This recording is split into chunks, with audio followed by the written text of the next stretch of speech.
কি রে পোড়ামুখী, এই সকাল থেকে দেখছি তোর রান্নাঘরেই দিন শেষ।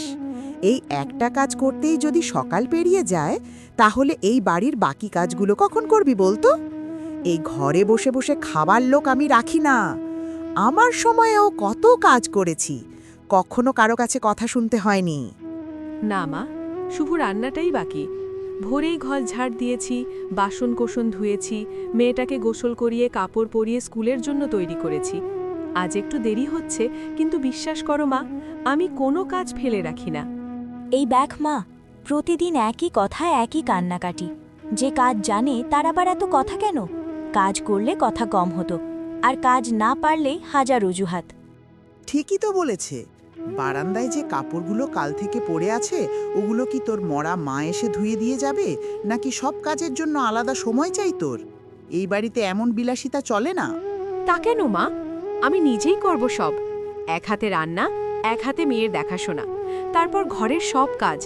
একটু সময় লাগে শুধু, কিন্তু বিশ্বাস করো, এই সংসারের কোনো দায়িত্ব থেকে আমি কখনো পালাইনি।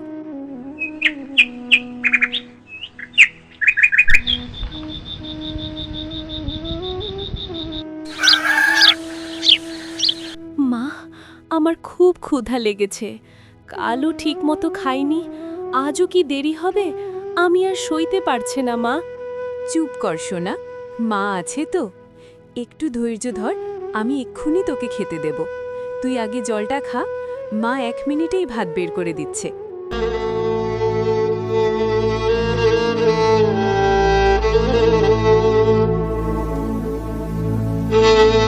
শুনছিস তো, মেয়েকে আদর করার সময় আছে, কিন্তু কাজের বেলায় তোর হাত পা ব্যথা করে। এই বাড়িতে নিয়ম আছে, আগে কাজ তারপর খাওয়া।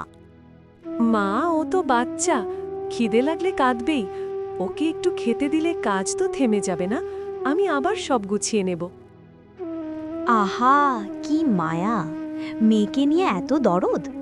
আমরা ছোটবেলায় এমন আদর তো পাইনি। তখন তো কেউ আমাদের জন্য রান্নাঘর থামায়নি। ঠিক বলেছে। এই আদর আহ্লাদি আজকাল মেয়েগুলো নষ্ট করে।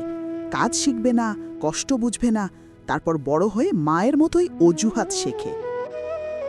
মা, আমি চাই না আমার মেয়েটা কষ্ট পাক। আমি কষ্ট করেছি, না খেয়ে থেকেছি, কিন্তু ওকে দিয়ে সেই কষ্টটা আর সহ্য হয় না। দিদা, আমি চুপ করে থাকব, আমাকে বকা দিও না। আমি আর কিচ্ছু চাই না। এই দেখ, এখন আবার আমাকে দোষ দিচ্ছে। সব নাটক শিখিয়েছে মাই। এই বাড়িতে নাটক করলে চলে না। না মা, নাটক না। এটা শুধু মায়ের মন। যদি দোষ হয়, সব দোষ আমার। কিন্তু দয়া করে একটু মানবিক হও। এই সংসার আমি ভাঙতে চাই না। আমি শুধু বাঁচতে চাই আমার মেয়েকে নিয়ে। আমার ছোট্ট কাহিনীটি যদি আপনাদের ভালো লাগে, তাহলে একটি লাইক দিন এবং চ্যানেলটি সাবস্ক্রাইব করতে ভুলবেন না। আপনাদের ভালোবাসাই আমার শক্তি।